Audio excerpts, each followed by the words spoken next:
Então, olá, amigos, colegas, né? Estamos aqui hoje para comentar sobre o capítulo 3 de Nosso Lar, chamado A Oração Coletiva. Então, o André Luiz chegou, né, no nosso lar e ele estava ainda na maca, adentrou num portão que estava praticamente escondido, né, que o Clarencio tateou para encontrar o portão na abertura dele, né?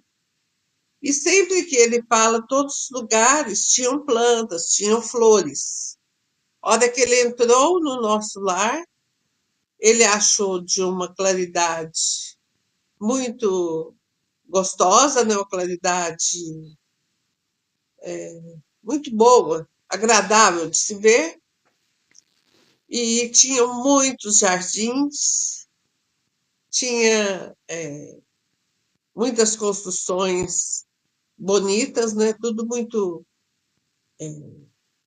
bem feito, muito limpo, muito harmonioso, muito diferente do lugar onde ele estava, né? E eles pararam em frente a um edifício que para ele parecia um hospital terrestre e entraram, realmente era um hospital. E lá os dois participantes colocaram ele na cama, né? O Clarencio se despediu, disse que no dia seguinte estaria ali para auxiliar, para ver as condições do André, e deixou os dois auxiliares, né, que estavam carregando o André para que ficassem com ele. Então, o André agradeceu muito ao Clarencio, ele estava sentindo muito sentimento de gratidão e começou a perguntar coisas para o rapaz que ficou. O outro foi fazer outras atividades, com certeza, né? E como respondendo ao Ivan, uma pessoa muito querida, esse enfermeiro foi explicar para ele, né, que ele estava muito fraco e ofereceu-lhe um caldo e água.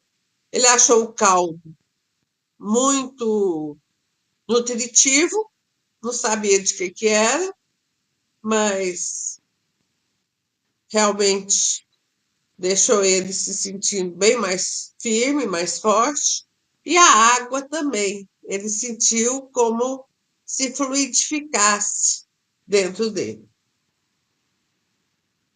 Então, quando a gente sai da zona de conflito,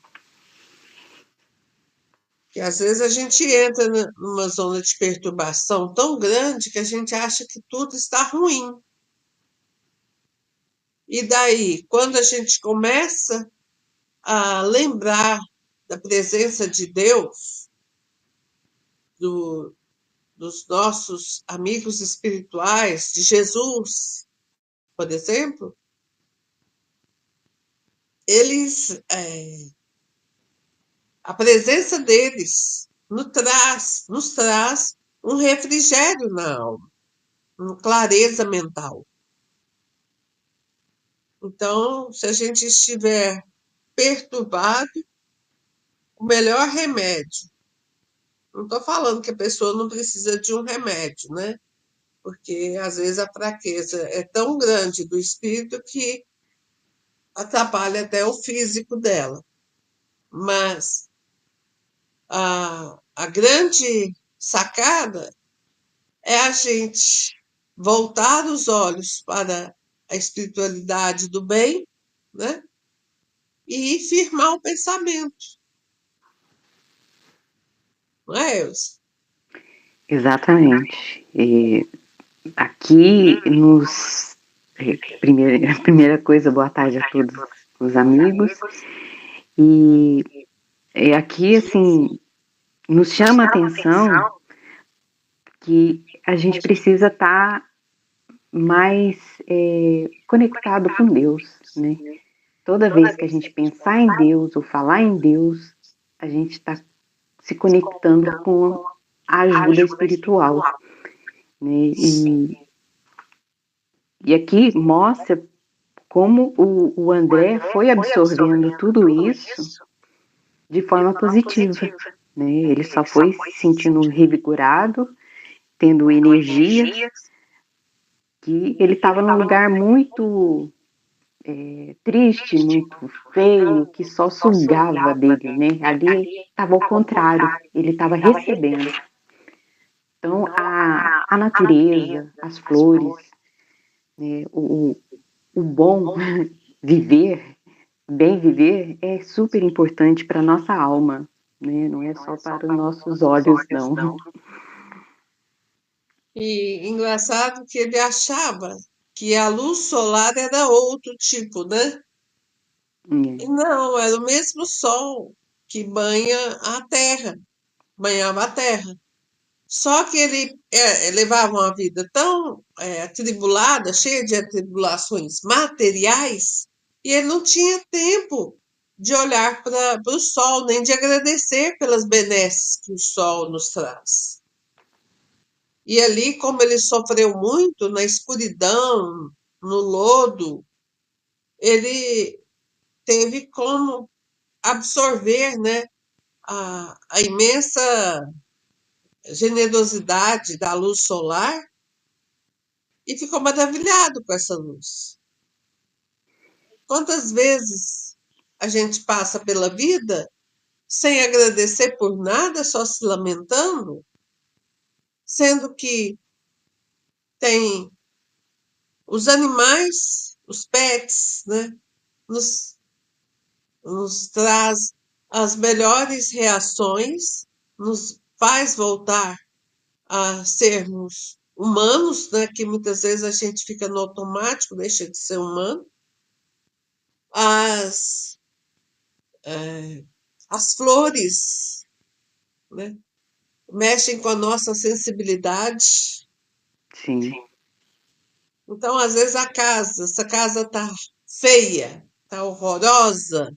Uai, eu não preciso ficar tá feia, tá horrorosa. Deixa eu arrumá-la, deixa eu colocar uns vasinhos de flores, deixa eu enfeitá-la um pouco. E às vezes a gente vai numa casa de uma pessoa paupérrima, aquela casa de chão batido, e a casa tá tão harmoniosa, né? Tá É, tão bem arrumadinha, tem flores, tem forrinhos limpinhos. Então, isso é gratidão à vida.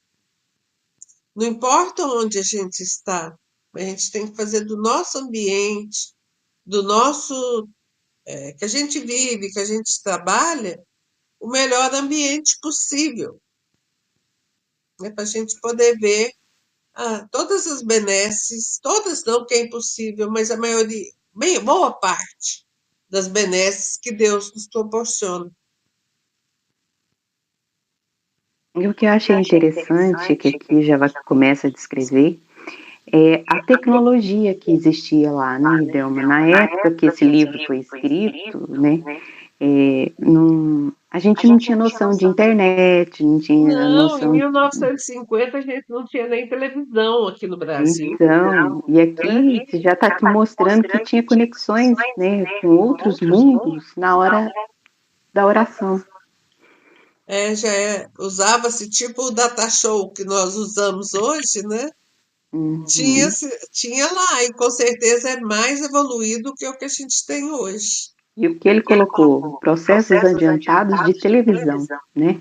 Como Uhum, que ele descreveu o momento ali. Então, isso mostra que os mundos são muito evoluídos.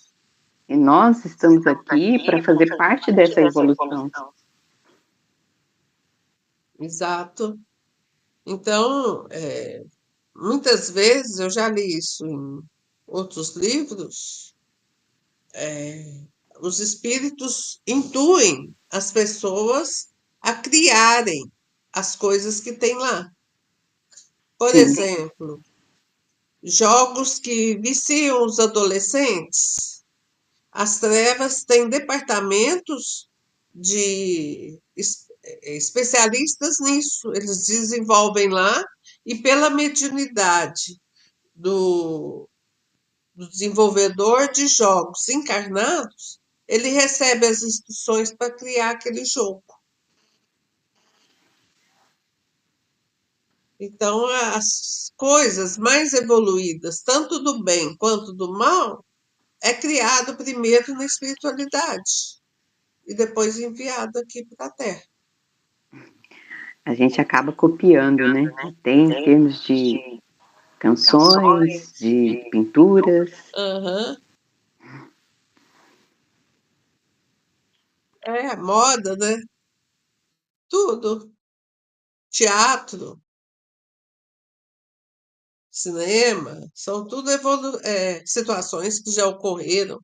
O Chico mesmo adorava Star Trek porque revelava como que era nos outros mundos. A vida era aquilo mesmo do que passava no Star Trek. Então, o cinema recebe muita influência da espiritualidade. E às vezes a gente acha que é uma ficção, e não é. E a coisa mais bonita, né, que foi a oração coletiva feita com a governadoria, que formava o silêncio das pessoas, né, era excepcional, quer dizer, todos unidos pelo pensamento. E a outra coisa, que o André entrou muito fraco e abatido, e depois de uma oração firme e forte, ele sentiu-se bem revigorado. Então, a oração tem esse efeito mesmo. Quando ela é feita do coração, ela trata muitas fraquezas humanas, tanto as do espírito quanto as da carne.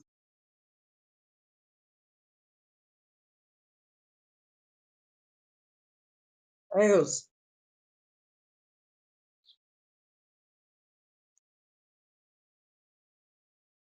A Elza saiu da conexão e então vamos ficar por aqui e até o capítulo 4. Muito obrigada pela participação da Elza e muito obrigada para você que está assistindo conosco. Fiquem com Deus e até o próximo vídeo.